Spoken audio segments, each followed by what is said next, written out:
ABC's Robin Roberts in an exclusive interview with Vice President-elect Kamala Harris. She and President-elect Joe Biden taking office just 5 weeks from today.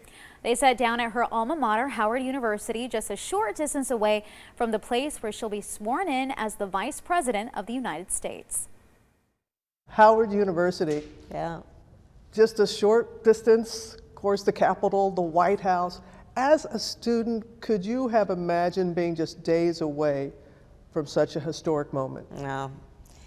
And I really feel quite emotional about it. In just a few short weeks, Kamala Harris will make history when she is sworn in.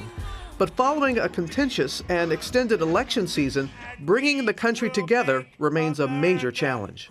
President Trump, what are your thoughts on his reluctance to acknowledge the election? In this democracy of ours, as Americans, which is our democracy is stronger than any one man or woman.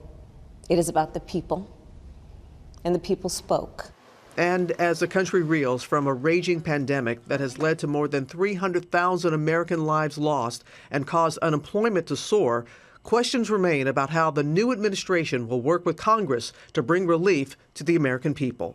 The stimulus package. Yeah. When you're talking about how to work together and come together and knowing there are people in need, what needs to be done or assured to make sure that it gets passed? Robin, I'll tell you, I don't understand the hesitation. The people are suffering. Yeah. You know, the numbers I saw, 1 in 6 families in America are describing their children as being hungry. The number of small businesses that have had to permanently close or are in fear of permanently closing. The moratoriums on evictions and foreclosures are about to end.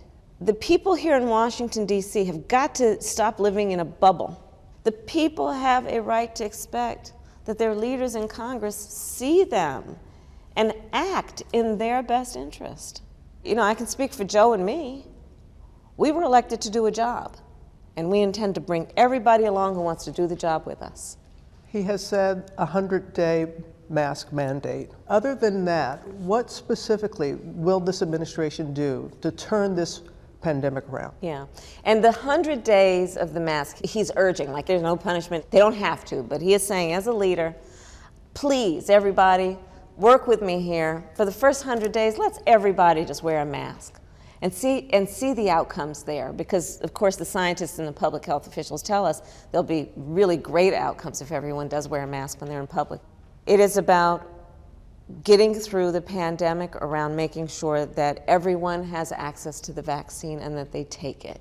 And how do you go about doing that when you know there's so much mistrust, especially in the community of color? And that means about listening to the people. It means about remembering history and why people feel the way they do. And then also reminding folks, this vaccine is just about one thing and one thing only: saving lives.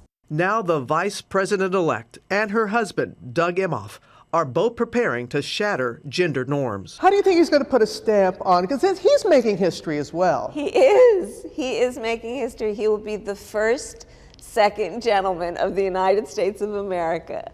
And he is very excited about it. And I will tell you, he has this sweatshirt that says "Girl Dad," that it's almost in tatters. But he's very proud of being the father of a daughter. You know, he is, and of course proud to be a father of a son. But he's aware that, you know, we still have so much work to do to remind our children of every gender that they should not be confined by the limited perception that some might have of who they are and what they can be. And this is where we are, I think, advancing as a society with each one of these moments. It says to everyone, don't let anyone put you in a box because of your gender. And I think that's important. What is going to be going through your mind when you take that oath of office? I'll be thinking about my mother. I feel a very big sense of responsibility. As I said recently, that I will be the first, but I will not be the last. You know, I was raised by a mother who said that to me all the time. Kamala, you may be the first to do many things. Make sure you're not the last. And that's how I feel about this moment.